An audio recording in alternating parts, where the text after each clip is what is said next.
اوس به هغه حالات په تفصیل سره بیان سي کوم چې انسان ته د ده په قبر کې پیښیږي. امام احمد رحمت الله علیه او ابن ماجه د هانی مولا عثمان ابن عفان رضی الله تعالی عنهما څخه روایت کوي چې وایي حضرت عثمان رضی الله تعالی عنه چې به یوه قبر ته ودرېدی، دونه به یې وژړل چې ژیره به یې په اوښکو لمده سوه.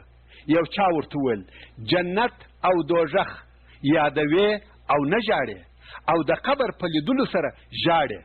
حضرت عثمان رضی الله تعالی عنه وویل رسول الله صلی الله علیه و آله وسلم وفرمایل قبر د آخرت اول منزل دی، که څوک د قبر له عذاب خلاص و تر هغه وروسته چې کم کارونه دي آسانه دي، او که د قبر له عذاب نسو خلاص تر هغه وروسته تر دغه سخت او شدید عذابونه دي.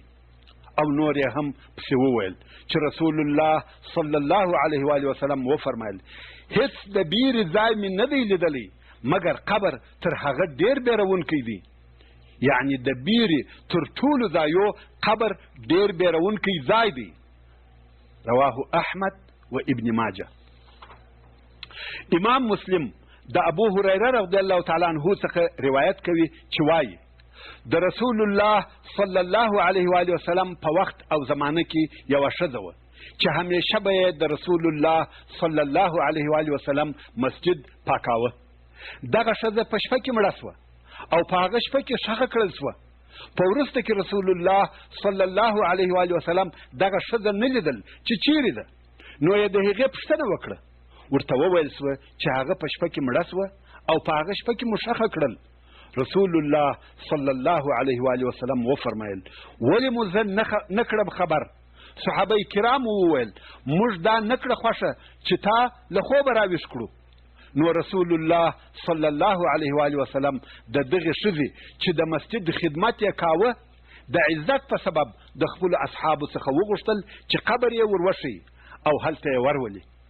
صلوات الله علیک یا رسول الله، پر خپل امت څونه مهربانه یې. رسول الله صلی الله علیه و آله وسلم هلته ورغلی او د ښځې پر قبر یې لمونځ ادا کړی او بیا یې وفرمایل دغه قبرونه پر خپلو خاوندانو په تاریکیو ډک دي او الله جل جلاله یې زما د لمانځه په سبب پر دوی روښانه کوي. تاسې ولیدل دا په اسلام کې د هغه چا قدر او عزت و چې د مسجد پاکي او نظافت یې کول. نو هغه څوک چې مسجد جوړوي یا د مسجد نور ضروریات لکه د اوداسه نولې، غسلخانې، تشنابونه او داسې نور ضرورتونه یې جوړوي او ورپوره کوي، د هغو به څونه اجر او ثواب وي.